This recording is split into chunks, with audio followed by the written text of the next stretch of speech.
Hey, folks, welcome back. Let me ask you a quick question. Have you ever felt the pressure to do a ton of deals because it seems like everybody else is just crushing it and you've done one or two deals here or there and you feel inadequate? You see all these people on these Facebook groups that have got dozens, if not hundreds of quote unquote doors in their portfolio. They seem to be bringing down big deals left, right, and center. And you're going, hey, I'm not really keeping up with the Joneses. Well, if you've had that feeling, you're not alone. Most people have that feeling, especially with social media these days. It just seems like, everybody's blowing it up. Everybody's got an Instagram perfect life. And most of that's bullshit, to be perfectly frank with you. And it doesn't need to be that way. And I'm really looking forward to my conversation with today's guest, Mr. Jeff Wallis, who is zooming in from all the way from beautiful Barrie, Ontario, because Jeff's got a different outlook on this. He's developed a different outlook that I like a lot. And that is, instead of us all trying to keep up with the Joneses, let's figure out what works best for us. And chances are you don't need as many properties or quote unquote doors as you think you might to accomplish your goals. So Jeff, welcome to the call. Great to have you here, my friend. Yeah, thank you very much, Dave. Excited and happy to be here as well. All right. So for folks that don't know yet, tell us a little bit about the Jeff Wallis story and what got you into real estate way back in 2020, because I think that's when you did your first deal. Sounds like right the smack in the Yeah, beginning didn't of the didn't do the pandemic. first deal in 2020, but just got into it and just started skilling up and getting a little bit more educated. And then it was at some point, I think, in 2021 when we did our first deal. But for me, my wife actually has always been interested in real estate, and I've been married to her. It'll actually be 23 years here in 10 days. Congratulations. So she's always real estate is in her family. But So it was she dragged you in kicking and screaming. Is that what I'm hearing? she yes. I mean, she actually didn't have to, because there's I call it a pivotal a moment there for Okay. myself. But her family always invested, or always has invested in real estate, but more in single family homes and whatnot, just Wow. throughout decades actually. So she was always very interested. But we didn't really look at it, or she didn't look at it from a true like investing of like value add and forced appreciation and whatnot. It was just market appreciation. Hmm. So I wasn't interested, but she always was. So she kept putting it in front of me and putting it in front of me. But I wasn't educated enough at that time to see the value. But it was in 2020, and 2020 was when COVID hit. And so I just spent some time just starting to research it a little bit. And because I was researching it on the social channels and whatnot, the algorithms pick up and it starts putting additional information in front of you. Yep. And Then you for can't get me, away from it. no, you can't. So it was actually Grant Cardone of all people that I chose to follow on social media, and I think he's got a very interesting personality and very direct. But he just raised a question in a social post one day, and it was just like, "Hey, do you have equity in your home? Do you have a lot of equity in your home, etc.?" And he's like, so what? It basically communicating it's dead money, Mm-hmm. and dead money. So that really got my brain thinking. And so essentially I'm like, okay, I mean, I do have a lot of equity in my home and it is dead money. How could I leverage that to get a return on my investment? And really that was the key moment for me, and it really shifted my mindset. And from there, my wife and I opted to just take a look into getting additional education, which we did. And we Mm-hmm. were able to then apply that education to start into our real estate investing journey. Well, that must have made your wife very happy. It absolutely did. Finally Yeah. got you on board. That's awesome, Jeff. So what was the first foray and the first focus area for you guys when it comes to real estate investing? Yeah, it's funny. And so kind of running concurrently with that, actually just making decisions without becoming fully educated at the time. We bought a single family dwelling out in actually Calgary, just happened to be a deal. And I'm kind of all gas. So I was like, okay, like this seems interesting. Let's do it. So we did. And and again, as we're getting that education concurrently, it's like, well, it was more speculative, right? And just, banking on market appreciation. So it got us in, and we're going to do okay by it. But in terms of taking a look at, I mean, we like to look at more value add and small multifamily assets, just so that you can get that forced appreciation as one of the I guess the opportunities for a return on investment. So anyway, it got us in the game, and then we were able to get a little bit more skilled up and educated to make more informed and better decisions as we move forward. Well, you know what? I like that. You took action. You were starting to get some education. You saw something came across your desk, looked like a bit of a deal. You jumped on it. You kept getting educated, realized maybe not quite as much of a deal as you thought, but still not bad. And at least it got you in the game. So where did things take you from there, Jeff? What have you done since then?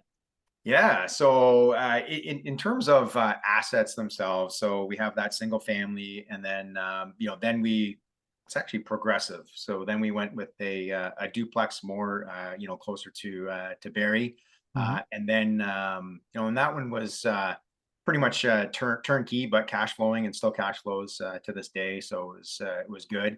And That's then good. so then we bought a fourplex, and so that one is just we're in the process of actually doing the burr on that. It's been a bit of a slower process, just based on market dynamics, but 2 of 4 units. We just completed renovations on one. We're starting renovations on the second, and on the first one, we chose to do the renovation ourselves. Or ourselves. And then, that was a great learning opportunity for us as well. Just really just like, again, doing everything ourselves. Did you So learn that you'd rather not do that anymore? 100%. Yeah. Yeah. That's one of the key learning opportunities. And I mean, we could go back. I mean, I just love the opportunity of when you take action and you make decisions. They're not always it's not that they're wrong decisions, but they're like choices that you may not make again, but you have to go through it to learn, to realize, Yeah. okay, well, I'm gonna change, make a different choice. So 100%. The renovation actually on the second one is just starting today. So that's going along pretty well. And are you guys doing the renovation on the second one, or you got somebody No, else? no. All right. We hired, and so that was a key learning opportunity on that one, was to hire. It just took, because I actually have a full-time corporate job as well. So it was just weekends and whatnot. We have kids, so took up too much time. So we're excited to be able to hire for the second one, and then when the third and fourth one become available, we'll hire. All right. So you bought this fourplex. Was it a purpose-built fourplex, or was it? Yes. Yeah, it is. Okay, well, that's good. And then is it in Ontario as well? Yep, it is. It actually happens to be a couple of hours away from Barrie, which it's in St. Thomas, which so St. Thomas, Ontario. Great market though. So Volkswagen actually, they're building a electric vehicle battery plant there. Very Amazon's nice. Establishing a distribution center there and whatnot. So it's pretty up and coming. It's pretty good. Yeah, no, that sounds like a great market. And if you're cash flow positive at the time we're recording this, it's early September 2023. So interest rates are pretty high compared to a couple of years ago. Things are a lot tighter with qualifying for mortgages and all that kind of good stuff. So you got into this one. It sounds like it had 1 or 2 vacant units when you bought it, but you've got a couple of units that are inhabited or are rented out. No, right, actually, it was fully occupied. Yeah, just so there was just fortunately some turnover on 2 of 4, and we'll see what happens on the other 2 as well. Yeah, because that's always a challenge, especially in Ontario. Yeah, renovating properties is dealing with the tenants that are currently in that property. Okay, but it sounds like a challenge. Yeah, it sounds like you had some good lift there. So what does it look like by the time you're done renovating, let's say, all 4 of these units? We're not sure exactly when that's going to all happen, but how much of a lift conservatively do you think you guys are going to see on that property? Yeah, like a few $100,000. Nice. On top of what you invested into it. Yep. 100%. So yeah, the numbers work on that one for sure. No, that's great. Yeah. So, Jeff, we were talking a little bit off air about your realization that at the beginning, you're following guys like Grant Cardone, and he's got a Yeah. massive portfolio of thousands of rental units, and you sometimes these gurus and whatnot kind of make you feel like a loser if you're not shooting for the stars, and Yeah. if you don't hit the stars, at least you hit the moon and all this kind of stuff, right? But it sounds like you've kind of come to a different realization through your journey. So maybe tell us a little bit about that. Yeah, definitely. And that has been probably the most interesting aspect of the journey, because when you get involved in education and you become members of many and multiple groups, that's where you are seeing, and there are people out there that are phenomenally successful and that have built very successful businesses. And that was initially my initial mindset was, hey, I want to do that. But then, as you start going through the journey, I mean, for me, I just look more internally and really starting to understand, what are my goals, what are my values, how do I want to spend my time, and things of that nature. And I do have a very successful corporate job that I absolutely love as well. And so I just, going through that journey, I'm like, well, wait a minute. Like I already have multiple streams of income. And so I'm just like building out like different streams and whatnot. And I love to learn. So real estate, it creates so many opportunities for learning, and then even doing the renovation, etc. But just even learning, like that process of learning, what is it that I want? And I mean, I want lifestyle freedom. And I'm 50 years old. And so I had to define, well, what does lifestyle freedom look like for me? And when do I want lifestyle freedom? And it's down the road. And I'm like, okay, well, what, and really it comes back to, I think a key pillar is like the financial number that you want to hit. I'm like, okay, so there's the financial number I want to hit. And if I like execute like on, say, hard assets, like, like X number of units, and defining my criteria on what type of asset do I want to be involved with? What are the markets I want to be involved with? And then, but there's these other, I'll just call them like opportunities for like revenue streams passively. Being a financial partner in like I'm a financial partner on an 18-plex Mhm. is as well, and there's phenomenal return on that. I invest in both private equity, and I'm a private lender as well. And then so I started like mapping my goals, and then like if we just talk financially, what is that financial goal? And then what are the paths for me to get there to achieve that financial goal? And so it was quite enlightening, where I'm like, okay, well, wait a minute. If I do A, B, C, D, and E, and I'll even throw F in there because I have other like income streams as well, I can hit that financial target. And it's an interesting market right now. Obviously there's deals to be had and whatnot.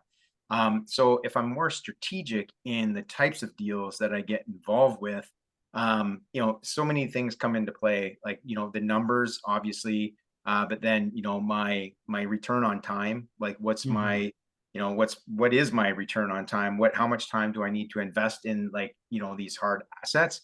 So I guess, really in a nutshell, I just really mapped out where do I want to be and reverse engineered on how I'm going to get there.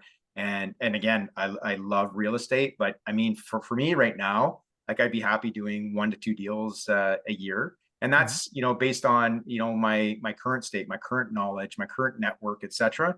My goals may change as I start to build out within my network, and build out my team and whatnot.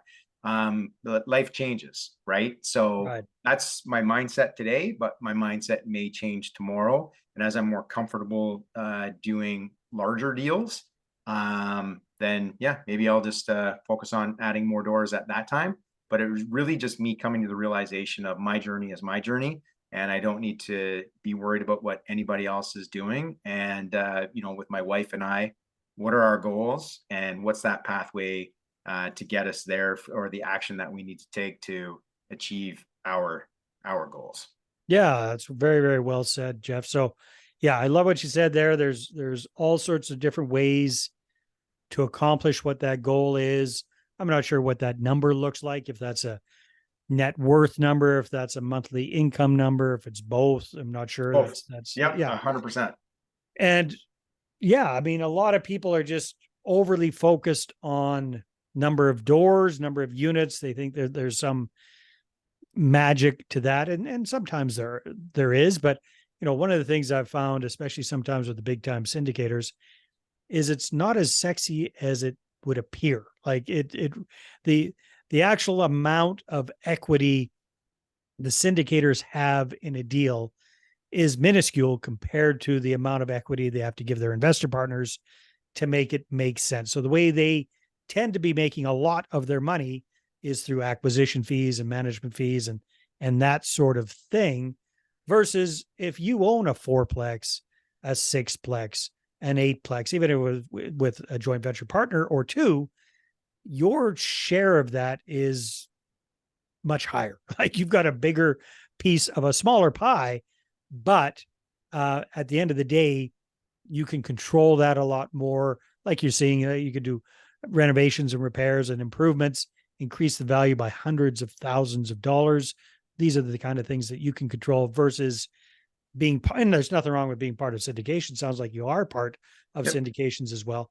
And that's more on the passive side, which is great as well, because, hey, you know what, you're trading off a little bit perhaps of return on investment for a lot less work. Like you don't have to be doing the stuff that you've been learning about here. So I love it. It sounds like a lot of it revolves around real estate, though. Like a lot of your different income sources are real estate related. Would that be fair? Safe to say? Most of them. I haven't done the actual math on that, but we'll say 80% real estate, and leaving some room for some other avenues in the stock market. Yeah. As well. So. Oh, that is awesome, Jeff. So when it comes to doing these one or two deals a year moving ahead, and that might change, you might be sparked. You might want to find yourself with more time and more energy and more desire to do more. How are you planning to unfold that? Are you going to continue to self-finance your deals? Is the home equity starting to get a little skinny nowadays that you figured out how to access it and use it for other investments, or what's your plan? Yeah, there's certainly a threshold that we're willing to go to on the home equity and the self-funded, and then as the one burr that we have, as that comes back and puts more puts capital back into our pockets as well, we'll just continue to recycle that. But Dave, that's a great question, and absolutely. We definitely, we have done capital raising as well and been successful there, just obviously on a smaller scale.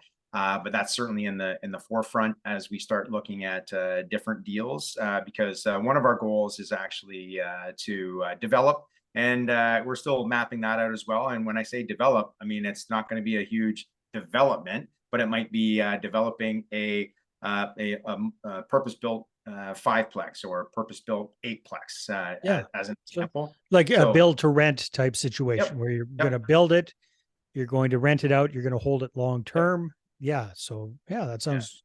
So capital raising will definitely come into play for those types of deals. Fantastic. Jeff, if people want to connect with you, what should they do? So it's just as of right now for me, that'll be an area I'll be building out in the future, but on social media, Facebook, just Jeff Wallis.